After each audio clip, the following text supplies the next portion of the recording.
Il y avait comme Mostert là, non, qui vous plaisait? Vous avez laissé tomber le côté abstrait? Je sais pas, à une époque vous en avez parlé, je sais pas que... Tous commissaires est un projet qui a été rendu possible grâce à un partenariat avec le Musée régional d'art contemporain. Nous sommes 4 lycéennes du lycée Marc Bloch de Sérignan qui avons pu, à cette occasion, devenir commissaires d'une exposition. Cette exposition est le résultat d'un travail de longue haleine que nous avons mené depuis le mois de septembre et qui nous a permis de découvrir plusieurs métiers et de revêtir plusieurs casquettes. Commissaire d'exposition, régisseur, conservateur, chargé de communication et chargé des publics. Et oui, celui-là et celui-là aussi. Regardez, il y a beaucoup d'éléments. En fait, Dado a retravaillé les plaques de cuivre qui ont servi à imprimer cet ouvrage. Il a gardé le nom du titre, les plus belles phrases. Donc ça, c'est un ouvrage qui existe. Et ce sont en fait des reproductions d'œuvres d'artistes très connus. Ça devient des monstres, quoi. Mais à chaque fois, il leur rajoute un corps.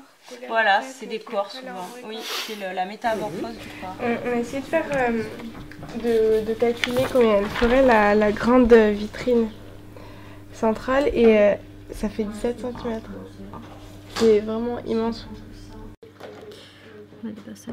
Nous avons choisi le thème du héros déchu qui nous aura permis de pénétrer la psychologie d'un héros imaginé à travers la symbolique de la couleur, de la narration et du regard. Une trentaine d'œuvres de la collection ont été choisies pour ce travail. Les œuvres sélectionnées expriment le doute, les épreuves et les échecs du héros. C'est une œuvre de Père Barclay. C'est un photographe qui a été vraiment inspiré. Il a vraiment été passionné aussi par le cinéma d'après-guerre italien, qui vraiment reflétait le réalisme. D'où le format, vraiment, où quand on est face à elle, on a l'impression qu'elle est là avec nous, qu'il y a son point qui arrive vers nous. Le héros peut être n'importe qui. Le spectateur peut ainsi s'identifier à lui et suivre sa progression. Catherine, figure féminine, endurcie et courageuse, est elle, une véritable héroïne et peut être la clé de lecture de l'exposition. Cette exposition a eu lieu du 31 janvier au 26 mai dans l'annexe du Musée régional d'art contemporain au sein du lycée. Là je retrace et là je... C'était juste pour avoir la limite, tu vois. Ouais. Attends, mets plutôt ta main là et moi je mets celle-là là.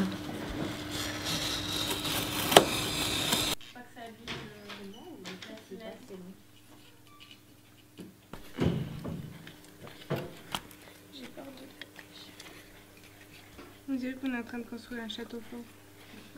En fait, on n'avait pas vraiment de consigne, mais on a imaginé de faire une sorte de dégradé de tableau pour faire comprendre aux spectateurs notre scénario. Du coup, ça reflèterait l'innocence au début, puis le doute et la violence. Mais il n'y aurait pas d'étapes vraiment très distinctes. Les étapes, elles se fondent un peu les unes les autres. La série de Pierre Tillman, on l'avait toutes choisies, du coup on n'avait pas eu besoin d'argumenter parce que ça s'est fait de soi. Après, par contre, on a débattu un peu sur quelles œuvres on allait choisir et on expliquait le sens des mots et le lien avec le thème.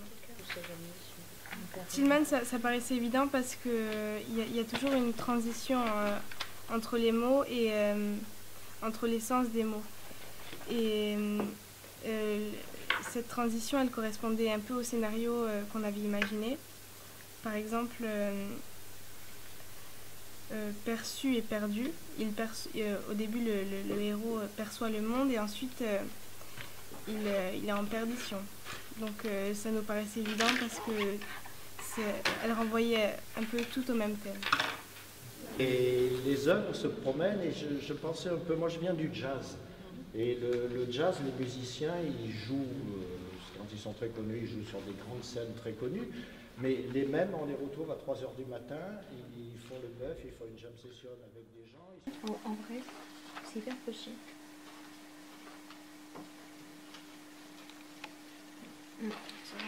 Et du coup, t'es toujours partie sur l'idée de mettre des Tillman partout dans la salle ou tu les regrouperas? Enfin, Des quoi? les tableaux de Tillman. Tu veux les mettre En fait, toujours c'est là partout, qu'on quoi. va voir comment on va faire. Je sais pas. Ah, parce Ça va que dépendre de la place, de la taille des tableaux partout, en fait, je trouve que ça la rendrait pas cohérence. bien. Et aussi du parcours. C'est le parcours qu'on va faire. Mais peut-être qu'on devrait en mettre 2 ou 3 qui parlent du même thème. Et puis après, en fonction des étapes, quoi. 2 ou 3 au début, 2 ou 3 au milieu, 2 ou 3 à la fin. Enfin, je sais pas encore. Enfin, un peu pour marquer les temps. Ouais. Voir les œuvres, les images. Un petit peu, mais d'avoir les images côte à côte, on se rend compte qu'il peut y avoir des déséquilibres, ou qu'il peut y avoir des répétitions, ou que finalement cet ensemble, il ne faudra surtout pas le mettre à côté de ces 2 gravures. Donc déjà, vous allez pouvoir faire des groupes d'œuvres, et vous allez peut-être vous rendre compte qu'il y a des manques, ou qu'il y en a qui ne collent pas. Instant, gardez les 6. Tu vois, pour vous dire, il peut y avoir encore quelques choix qui sont opérés dans l'espace même. Oui, c'est tout garage. Qu'il y a quand même des bases qui sont quand même, à mon sens, solides. Et que maintenant, en fait, vous mettiez à l'écrit, quoi. Vous mettiez à l'écrit, à la médiation et à la communication. Je me laisse la possibilité d'en mettre moins à l'accrochage. Par exemple, ça, il est d'œil, on pourrait l'enlever. Celui-là. Oui. Et moi, je pensais aussi celle-là. Pour repérer les œuvres qui nous intéressaient et qui pouvaient se rapporter à notre sujet.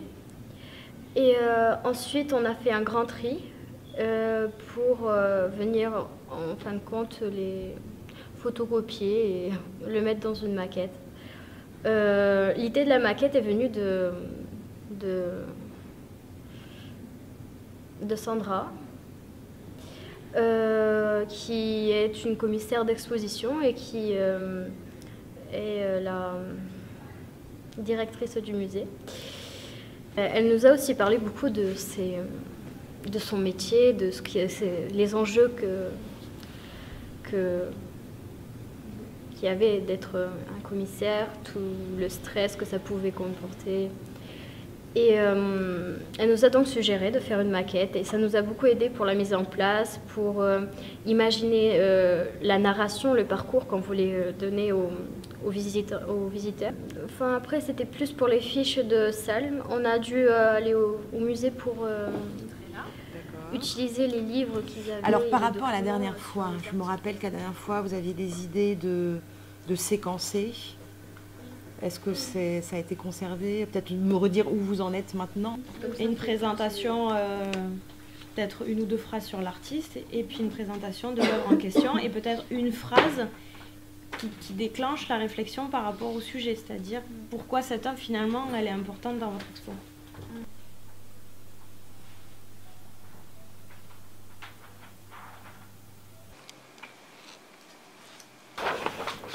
On va en profiter. 100%. La pâture. On les a déjà présentés côte à côte sur un mur.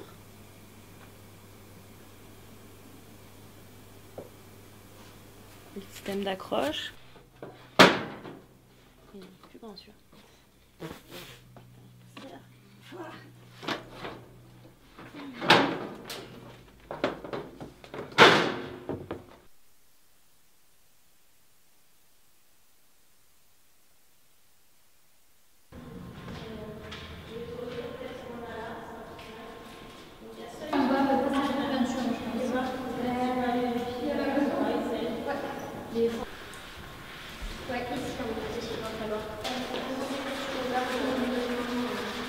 Et du coup, là, on fait la première comme ça. Ou tout ensemble. Mais tout ensemble, on a mis 9. Ok. C'est bon là? Ouais, ouais.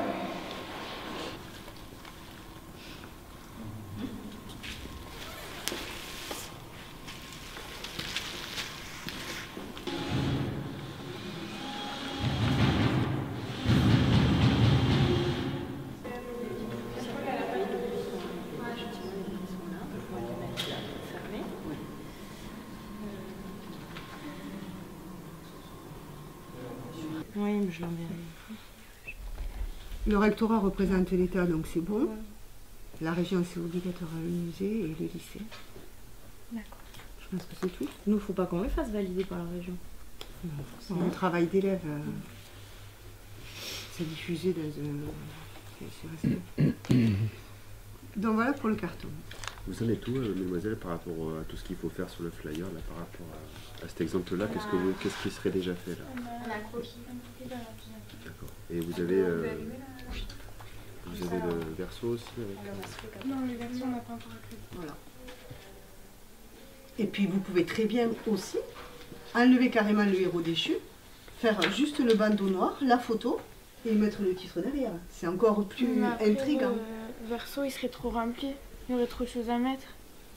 Que la photo, ou alors il faudrait trouver une façon de quelque chose en présenter bas, la photo un mot ou un truc qui est l'idée de déchéance. Toutes les informations sur le devant du carton, vous allez avoir les logos.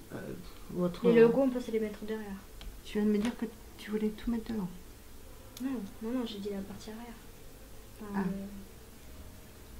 Donc le recto, c'est quoi votre c'est ça? Ça, c'est le recto et on mettrait le reste derrière. D'accord. Donc vous laissez quand même des infos. Vous avez deux options. Soit vous faites une invitation littéraire, c'est-à-dire, je sais pas, le lycée vous invite, ou le lycée a le plaisir de vous inviter au vernissage de l'exposition, et après vous mettez le carton. Soit directement, vous mettez les deux faces du carton. Et les gens voient l'invitation. Vous avez parlé des flyers, vous avez parlé des affiches. Donc ça, ce sont des outils intéressants. Oui. Il va y avoir un vernissage. Donc déjà, on commence par quelque chose d'important. Est-ce que vous faites une invitation, un carton? La naissance de l'enfance. Ouais, peut-être qu'on va faire à l'envers. Et celle-ci, on va la mettre ici.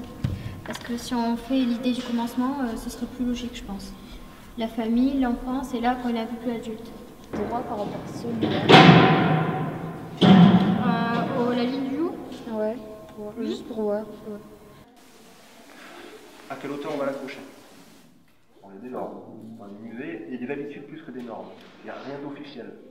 Au musée, c'est 1,55 m. Dans d'autres musées, c'est 1,60 m. Au centre de l'œuvre. Ça dépend. On a fait une fois une exposition pour les enfants, on avait accroché plutôt à 1,10 m de centre de l'œuvre. Donc, selon le public, on n'accroche pas forcément à la même hauteur. Il n'y a pas une règle. C'est selon aussi le ressenti de chacun. Et c'est une décision du commissaire d'exposition.